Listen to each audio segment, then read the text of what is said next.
Special counsel Robert Mueller has reportedly assembled a grand jury to investigate Russia's interference in the 2016 election. So what does this mean for the investigation, and how long will it last? Joining us now, political analyst Kristen Haglund and criminal defense attorney and former prosecutor David Bruno. Hi. Good morning. Good morning. Hey, good morning. Happy Friday. Happy Friday. Yeah, right? David, I want to begin with you. If you could use your experience here and explain the significance of Mueller tapping the grand jury, what does it say specifically about the state of the investigation? Where are we at?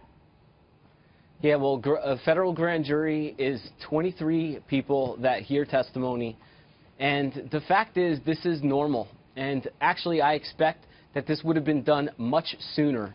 Mueller was appointed on May 17th, which is almost 3 months ago.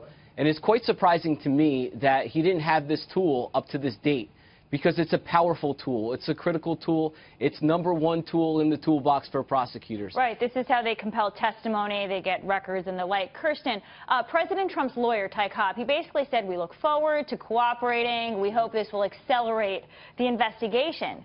He didn't call for Mueller's firing or even call the investigation a political witch hunt. This is a change of tone. Why do you think it is? Well, obviously, this is coming from the president's lawyer, not necessarily Donald Trump himself, who might say something different on Twitter. We're not sure about that yet. But it definitely is. And I think that they're doing a good job and making a good shift in tone, if that is indeed what it is, organizationally. Because, you know, President Trump has to retain a lot of his political capital in order to get the rest of his agenda through Congress. Obviously, we have tax reform that's highly anticipated.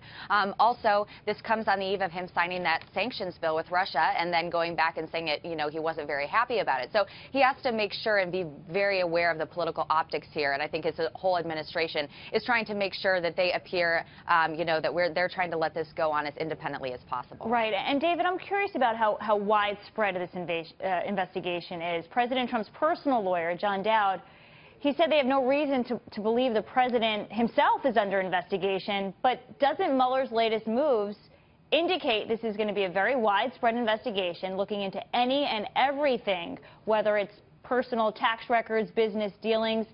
Should Trump and his legal team, should they be worried? Yeah, it seems like it is a wide investigation. I mean, the order itself that gave him this power, gave him the power to investigate any links or coordination between the Russian government and individuals associated with the campaign. So that's the start. And yes, I think there are reports that there have been subpoenas related to the junior meeting. And financial records are fair game as well, because when we talk about subpoenas, that is what subpoenas are for. They're used to get these records, including financial records. Right. Kristen, how widespread do you think this investigation is at this point? Well, we don't know what we don't know, right? And so much of this investigation is secret and remains secret, because that's, especially now that he is impaneling this grand jury, that's the nature of this grand jury, is that it is secretive. What is really interesting is to see the Senate's response, and that there are about 4 senators, both Republicans and Democrats right now, who have convened around legislation saying we need to make sure that Robert Mueller is able to be as independent as possible, introducing some legislation that says that the president can't necessarily just fire Mueller without cause. So that is interesting to see some of the politics play out on the Hill around this.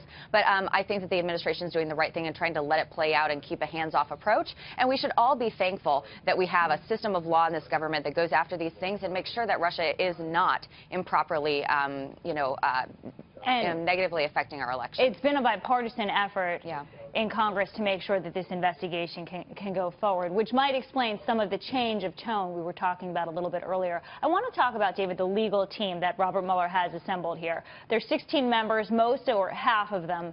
They made political donations to Democrats, including Hillary Clinton as well as Obama. What do you make of that? Is there conflicts of interest here? Well, that's certainly an argument to be made, but these attorneys are members of the bar. They are objective. They're supposed to be objective, and I hope they will be objective. You know, just one last point here as we're winding down. Donald Trump himself could be subpoenaed to testify before this grand jury, and it would be the second sitting president in history to do so, and the first was Bill Clinton. And in that grand jury testimony, he actually perjured himself, which led to impeachment proceedings. So an interesting point as to who's going to be dragged in, because certainly he has subpoena power to compel testimony. Yeah, and how big of a deal this really is. David, Kirsten, happy Friday, and thank you for your time. Thanks, Lauren. Thank you.